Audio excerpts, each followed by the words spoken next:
और वेलकम नाज़रीन, minute minute के साथ कमरज़मान भट्टी आपकी खिदमत में हाज़िर है। सेनेट इलेक्शन होने जा रहे हैं और सुबह वोटिंग है। पंजाब में जो सेनेट की सूरत हाल है वो अब बिल्कुल वाज़ेह हो चुकी है। जनरल नशिस्तों के ऊपर जो है वो 7 की 7 नशिस्तों के ऊपर मुकाबला हो चुका और 5 नशिस्तें सेनेट की मुस्लिम लीग नून ले चुकी है और 2 नशिस्तें जो है वो सुन्नी इत्तेहाद कौंसिल जो पीटीआई के आपके थे उनकी तरफ चली गई हैं। और अब सेनेट की जो जनरल नशिस्तें हैं पंजाब के अंदर वो 7 की 7 का डिसीजन हो चुका है। 5 नशिस्तें जो जिसमें 2 ख़वातीन की, 2 टेक्नोक्रेट्स की और 1 अक़लीतों की नशिस्त थी, उसके ऊपर जो है सुबह वोटिंग होनी है और पंजाब असम्बली के अंदर कल जो है वोटिंग का अमल शुरू हो जाएगा। और इस वक़्त जो ताज़ा तरीन सूरत-ए-हाल वो ये है कि अब मुकाबला जो है ख़वातीन की मख़सूस नशिस्तों के ऊपर वो तकरीबन आप कह लें कि बिल्कुल ना होने के बराबर रह गया है, बल्कि तकरीबन तमाम जो टेक्नोक्रेट्स की नशिस्त है या अक़लियत की नशिस्त है, उसके ऊपर भी बड़े वाज़ेह अंदाज़ में जो है अब लग रहा है कि ये पाँचों की पाँचों नशिस्तें जो है मुस्लिम लीग नून ले जाएगी। और उसकी बुनियादी वजह ये है कि आप इत्तेहादी बेशक पीपल्स पार्टी वाले इसको नहीं मानते, लेकिन बहरहाल वो इत्तेहादी के तौर पे ही काम कर रहे हैं। और आज पीपल्स पार्टी की तरफ से जो नदीम अफ़ज़ल चन्न हैं, जो इस तमाम मुज़ाकरती अमल को लीड कर रहे थे पंजाब के इलेक्शन में, और उनको कमेटी का रुकन बनाया गया था आसिफ अली ज़रदारी साहब की तरफ से, जो पीपल्स पार्टी पार्लियामेंटेरियन के सदर भी हैं और सदर मुमतलिज भी हैं। तो उसके नतीजे में जो है उन्होंने आज अनाउंसमेंट कर दी नदीम अफ़ज़ल चन्न साहब ने कि ये जो 5 नशिस्तों के ऊपर अब इलेक्शन होने जा रहा है।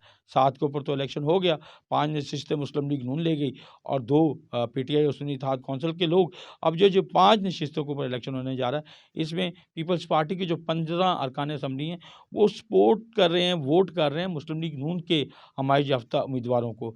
यहाँ पे ख़वातीन की मख़सूस नशिस्त के ऊपर पीपल्स पार्टी की अपनी फ़ायज़ा मालिक भी खड़ी थीं और वो किसी उम्मीद के ऊपर, किसी दिलासे के ऊपर खड़ी की गई थीं और उनको ख़्याल था कि शायद ये नशिस्त जो है किसी तरीके से पक्के आम की तरह उनकी झोली में आ गिरेगी और कोई इस तरह का जो अलायंस बनने जा रहा है, जिस तरीके से मामला चल रहे हैं, जिस तरीके से चेयरमैन सेनेट का मामला जो है वो चला है और यूसुफ़ज़ई गिलानी को जो पीपल्स पार्टी के नामज़द करदा उम्मीदवार को जो है चेयरमैन सेनेट बनाया जाएगा, जिस तरीके से सदर मुमतद आसिफ अली ज़रदारी बने हैं, तो ये भी इनको सीट मिल जाएगी। लेकिन ये सीट उनको नहीं मिली और उसके नतीजे में अब मुकाबले में उन्होंने मुस्लिम लीग नून के हमायत याफ्ता उम्मीदवारों की हमायत का ऐलान किया। सो अब मुकाबला जो है वो आप कह लें कि कौमी सेनेट के इलेक्शन में जो ख़वातीन की मख़सूस नशिस्तें 4 उम्मीदवार मैदान में रह गई थीं, उसमें से अनुशा रहमान और बुशरा अंजुम भट्ट जो मुस्लिम लीग नून की तरफ से थीं।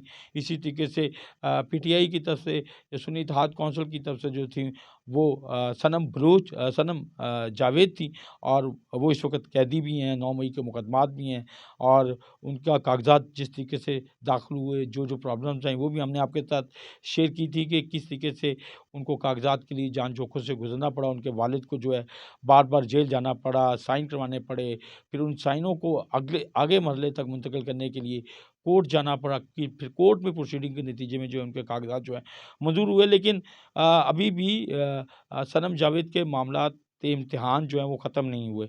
सुबह इलेक्शन है और सनम जावेद जो हैं इस वक़्त मुंतकिल कर दी गई हैं, मतलब क्योंकि प्रोसेस जारी है और वो इस वक़्त मियाँ वाली की तरफ रवां-दवां है। थोड़ी देर में वो वहाँ पहुँच जाएँगी और मियाँ वाली जेल जो है उनको मुंतकिल कर दिया गया और मियाँ वाली के एक मुकदमे में जो है आज जो है उनकी राहदारी हुई और एंटी टेररिस्ट कोर्ट ने जो है उस राहदारी के नतीजे में उन्हें मियाँ वाली जेल की तरफ मुंतकिल करने के अहकामात जो हैं वो राहदारी जारी की है। सो वो अब जेल अकाम जो हैं लाहौर से कोटला अकबर जेल से मियाँ वाली जेल उनको मुंतकिल कर रहे हैं, वो वहाँ पे मुंतकिल हो जाएँगी। सुबह उनका यहाँ पे इलेक्शन है और इलेक्शन ज़ाहिर है जेल से ही लड़ना था।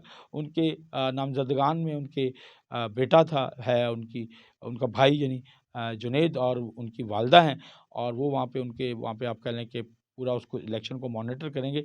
लेकिन सनम तो ज़ाहिर है जेल में, लेकिन क्या ऐसा खौफ है, क्या ऐसी चीज़ है कि वो जो है अब लाहौर में जेल में होते हुए भी उनको कोट पर लखपत जो है वो मुंतकिल कर दिया गया और कल जो है आप कह लें कि लाहौर का इलेक्शन जो सनम जावेद लड़ रही हैं या उनके सपोर्ट करदा जितने भी लोग लड़ रहे हैं सुन्नी इत्तेहाद कौंसिल के, तो वो एक मॉरल सपोर्ट के साथ जो है उनके लोग तो होंगे, उनकी वालिदा होगी, उनके भाई होंगे और जो सनम के अपने वालिद हैं, वो उनके साथ इस वक़्त मियांवाली जेल की तरफ रवाना हैं। तो ये एक माहौल में जो है इलेक्शन होने जा रहा है, जिसमें सनम जावेद अगरचे हमने उस वक़्त भी सवाल किया था कि आपको एक ऐसी नशिस्त के ऊपर क्यों टिकट दिया गया आपकी बेटी को, जिस पे वो जीत नहीं सकते? तो इसका जवाब तो सनम जावेद के वालिद के पास बहरहाल नहीं था। उन्होंने कहा जी कि चूँकि पार्टी ने हुक्म दिया तो इसलिए वो उसको फ़ॉलो कर रहे हैं। लेकिन ज़ाहिर है कि पार्टियाँ भी तो अपने लोगों के साथ खेलती हैं कि जिस सीट के ऊपर जीता सा जा सकता था, 2 जनरल नशिस्तें जो हैं वो पीटीआई के या सुन्नी इत्तेहाद कौंसिल के हमायत याफ्ता उम्मीदवारों ने सेनेट में मैदान मारी हैं लाहौर से, पंजाब से। तो वो 2 में से 1 दे देते, लेकिन नहीं, जिन लोगों के साथ उनको कोई मामलात हो सकते हैं या जिनके साथ प्रोलॉन्ग इनिंग्स खेली जा सकती है, तो उनको फिर लंबी इनिंग्स में डाल दिया जाता है और वो जो दरमियानी रास्ता होता है कि कोई वो भी सेनेट के रुकन बन सकते हैं। तो सनम जावेद कल एक मुश्किल इलेक्शन होगा कि वो चूँकि अनुशा रहमान और भूषण जिम भट्ट जो हैं वो हमायत याफ्ता हैं मुस्लिम लीग नून की इत्तेहादी जमातों की, जिसमें पीपल्स पार्टी ने भी अब हमायत का ऐलान कर दिया। फ़ायज़ा मलिक जो हैं वो अब बिल्कुल बाहिर हो गई हैं और वो कल नदीम अफ़ज़ल चंद साहब का कहना है कि उनको रिटायर्ड तस्वर किया जाए। यानी कि पीपल्स पार्टी के अपने 15 के 15 अरकान असम्बली जो है अब फ़ायज़ा मलिक को वोट देने वाले नहीं हैं। वो वोट देंगे तो या बुशरा अंजुम भट्ट जो उनके पैनल में होगी या अनुशा रहमान जो उनके पैनल में, उनमें से किसी एक को वोट देंगे। यही सूरत-ए-हाल जो है आप टेक्नोक्रेट की नशिस्तों के ऊपर कह सकते हैं कि वहाँ पे भी इसी किस्म की सूरत-ए-हाल होगी कि औरंगज़ेब जो हैं और दूसरे जो हैं वो भी वहाँ पे लड़ेंगे और डॉक्टर यास्मीन राशिद को एक टफ़ मुकाबले का सामना करना पड़ेगा। अक़लियतों की नशिस्त के ऊपर जो है वो ताहिर ख़लील सिंधु हैं। तो ये 5 नशिस्तें जो हैं वो बड़े वाज़ेह अंदाज़ में मुस्लिम लीग नून की तरफ जाती नज़र आ रही हैं। इसी तरह की सूरत-ए-हाल कराची में है, जहाँ पे अब फैसल वफदा जो है उसके लिए पीपल्स पार्टी ने रास्ते हमवार कर दिए हैं और इसके ऊपर नदीम अफ़ज़ल चंद से जब पूछा गया तो उनका कहना था कि जी आपको पता है कि वो कहाँ से हैं? यानी हमें पता है, वो उन मासूमों को बिल्कुल नहीं पता कि वो कहाँ से हैं। और ठीक है, वो रास्ते खुले छोड़ते जा रहे हैं और ज़ाहिर है कि ये रास्ता खुला जो है वो छोड़ा गया, लेकिन ये छोड़ा कि अब यहाँ पे अगर हम पंजाब में बात करें तो मोहसिन नकवी साहब को खुला रास्ता मिला। इसमें चलो पीपल्स पार्टी ने खुला रास्ता दे दिया, इत्तेहादी जमातों ने दे दिया। भई पीटीआई ने क्यों दे दिया? लोग सवाल उठा रहे हैं। आप तो कह रहे थे कि हम जनाब इनको अपना मुल्ज़िम समझते हैं, इनको अपना मुजरिम समझते हैं, तो फिर उनके लिए तो कम से कम रास्ता खुला नहीं छोड़ना चाहिए था। लेकिन ये मोका-मोका की गेम जो है, ये पीटीआई के लोग भी जहाँ इनको दाँव लगता है वो ज़रूर लगाते हैं और करते हैं और मैसेज देते हैं एस्टेब्लिशमेंट को कि जी हमें आपके साथ चलने में, आपके साथ खड़े होने में कोई कबात नहीं है, बस छोटे-छोटे मसले हैं, वो उसके लिए हमें थोड़ा-सा अपनी पॉलिटिकल लीडरशिप की देखना पड़ता है, मजबूरियाँ ये हैं वो, लेकिन अंदर खाते ये ओपन वो बिल्कुल साफ़ होके खड़े होते हैं एस्टेब्लिशमेंट के साथ। वरना ये 7 नशिस्तों के ऊपर जो बिला मुकाबला इलेक्शन हुए हैं, ये ना होते। भई आप 7 पे इलेक्शन होने देते, आपको 2 ही मिलनी थी, 3 नहीं मिल जानी थी। लेकिन आप कम से कम ये तो साबित करते हैं कि आप वाक़ई मैदान में खड़े हैं। सो वो मैदान में खड़े होने वाली बात जो है वो नहीं है और चीज़ें जो हैं वो बिल्कुल तयशुदा प्लान के मुताबिक चल रही हैं। कल सेनेट के इलेक्शन में हर चीज़ प्लान के मुताबिक जो है बलूचिस्तान असेंबली से भी 12 में से जो जमातों की अनाउंसमेंट हो चुकी है वही तकरीबन होंगी और उसमें कोई दाएँ-बाएँ नहीं होगा। अब केपी असेंबली जो है वहाँ पे एक अजीब हैजानी कैफ़ियत है कि वहाँ पे इलेक्शन नहीं होने जा रहा और इसकी ज़ाहिर है ज़िम्मेदारी काफ़ी हद तक पीटीआई की क़यादत के ऊपर, सुन्नी इत्तेहाद कौंसिल की क़यादत के ऊपर डाली जा सकती है। इलेक्शन कमीशन तो डाल चुका है और ज़ाहिर उसी के नतीजे में इलेक्शन नहीं हो रहे कि वहाँ पे कुछ अरकान असेंबली के हलफ़ का मामला था। अब ज़ाहिर है हलफ़ जब तक आप नहीं लेने देंगे, जब तक वहाँ पे हलफ़ नहीं होगा, तो कैसे होगा? तो ये इनकम्प्लीट सेनेट के जो मामलात हैं कि अब कल इलेक्शन के बाद सेनेट ने कंप्लीट हो जाना है, अगर असूली तौर पे देखा जाए। लेकिन उसमें एक सूबे की 12 सेनेटर्स की नुमाइंदगी जो है वो नहीं होगी। कब तक वो नुमाइंदगी कंप्लीट होगी और क्या चेयरमैन सेनेट का इलेक्शन और डिप्टी चेयरमैन सेनेट का इलेक्शन इस नुमाइंदगी के बगैर होगा या नहीं होगा? ये सारी सूरत-ए-हाल आने वाले दिनों में वाज़ेह होगी। लेकिन ये अब आपको बता दूँ कि रास्ते बहरहाल खुल रहे हैं आहिस्ता-आहिस्ता और मुझे जो दूसरे इश्यूज़ के ऊपर बात करनी है वो नेचुरली यही इश्यू है कि आज सुप्रीम कोर्ट ने आज खुद नोटिस लिया है। यानी जिसके ऊपर वज़ीर-ए-आज़म पाकिस्तान ने एक यकरुकनी कमीशन बनाया था कि वो सारे इस मामले को तहकीकात करेगा कि 6 जजों का ख़त जो है वो किस कदर हक़ाइक़ पर मबनी है। उनकी शिकायत अगर है तो उसको किस तरीके से दूर किया जा सकता है और उसके ऊपर जो है चीफ़ जस्टिस और उनकी टीम ने आज supreme court chief justice justice Qazi Faez ईसा ने आज खुद नोटिस लेते हुए उसको ऊपर पूरा एक 7 रुकनी जो है वो कमीशन जो है वो जजों का अपना जो है वो तश्कील दे दिया। अब 7 रुकनी जज जो हैं वो इसको देखेंगे, इस हमारे सारे मामले का जायज़ा लेंगे और ये अज़-खुद नोटिस के तहत हुआ है। अब बहुत सारे लोग इसके ऊपर अज़-खुद नोटिस के ऊपर भी अजीब-ओ-गरीब बातें कर रहे हैं। यानी पीटीआई वाले तो ख़ैर हमारे वो दोस्त हैं जो मैं ना मानूँ के ऊपर कि जी ये जजेस की अक्सरियत का फ़ैसला है। ओ भाई ये जजेस की अक्सरियत का फ़ैसला बिल्कुल है।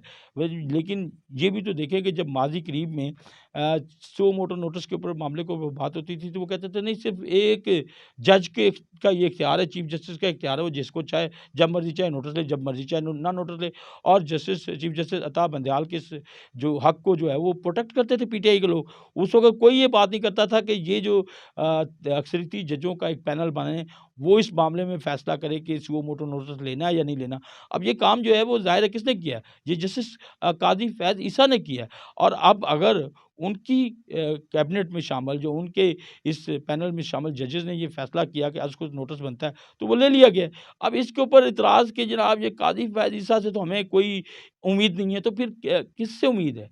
अगर उन्होंने ये पैनल ना तश्कील दिया होता, तो क्या फिर किसने ये करना था सुओ मोटो नोटिस? फिर तो चीफ़ जस्टिस काज़ी फ़ैज़ ईसा ने ही करना था। सो एक ट्रैक पे मामला चलने जा रहे हैं। चीफ़ जस्टिस ने, उनकी टीम ने एक फ़ैसला लिया है और उसके ऊपर 7 रुकनी जज जो है वो बैठ रहा है। तो अब इसके ऊपर भी उँगली उठाना कि जी इसमें चा चीफ़ जस्टिस काज़ी फ़ैज़ ईसा है। तो ये एक अजीब जो एजानी कैफ़ियत है, ये जो है वो लोग फैलाने की कोशिश कर रहे हैं, जिनका आप कह लें कि सिर्फ़ मैं ना मानूँ के अलावा कुछ नहीं है। वो चाहते हैं कि जो मर्ज़ी का फ़ैसला उनका आ जाए, उसको वो बिल्कुल साथ बिस्मिल्लाह करने को तैयार हैं, उसको वो गले लगाने के लिए तैयार हैं, उसको मीठा-मीठा आप करने के लिए तैयार हैं और लेकिन जिसमें उनको थोड़ा-सा भी खदशा हो कि इस फ़ैसले के इस जगह पे जो है फ़ैसला उसके मुखालिफ आ सकता है, तो एक अलग से राग जो है वो अलापना शुरू कर देते हैं और ये राग अभी से अलापना शुरू हो गया है जी कि चीफ़ जस्टिस जो है, उनका हमें काबिल कबूल नहीं। तो फिर किसका काबिल कबूल है? ये इस तरह के इश्यूज़ हैं। बहरहाल इसमें चीज़ें जो हैं वो ट्रैक पे आ रही हैं। तोशाखाना केस में जो है वो ज़मानत भी जो है वो हुई है, उस केस को मुअत्तल भी किया गया है। लेकिन क्या मामला सिर्फ़ इस लेवल पे है? 9 मई के मुकदमात को आप तनकीद का तो निशाना भी नहीं बनाते, 9 मई की कार्रवाई को आप ऑन भी नहीं करते, 9 मई के जितने पीछे लोग हैं, उसको आप क कहते हैं कि जनाब उन्होंने वाक़ई इदारों का पामाल किया, फिर उसके बाद कहते हैं कि जी नहीं हमारा हक़ है कि जहाँ मर्ज़ी एहतजाज करें। तो ये जो आप एक अलग-सी खिचड़ी पकाने की कोशिश कर रहे हैं, ये भी कौम देख रही है। कौम को पता चल रहा है कि किस तरीके से आप मामलात को जो है कन्फ्यूज़ कर रहे हैं, चीज़ों को टकराने की तरफ लेके जा रहे हैं। लेकिन मेरा ख़्याल है कि वक़्त जो है वो तेज़ी से अब जो है नतारे की तरफ भी बढ़ रहा है कि चीज़ें बड़ी वाज़ेह अंदाज़ में हो जाएँगी कि कौन लोग हैं जो इस मुल्क के अदालती निज़ाम को, जो इस मुल्क के रियासती निज़ाम को, जो इस मुल्क के मुक़न्नना के पार्लियामेंट के निज़ाम को जो है वो सबूताज़ करना चाह रहे हैं। हमें बहरहाल इस मुल्क के अंदर एक निज़ाम को बनाना है, उसको लेके चलना है और उसी के नतीजे में पाकिस्तान आगे बढ़ेगा। इसी दुआ के साथ कि हम अपने मामलात को इस्लाह की तरफ लेके जाएँ और पाकिस्तान को तरक्की की उस रास्ते की तरफ लेके जाएँ जिसके नतीजे में यहाँ के अवाम के मसाइल जो है हल हो सकें और ये खुशहाली की ज़िंदगी की तरफ गामज़न हो सकें। इजाज़त दीजिए, अल्लाह हाफ़िज़।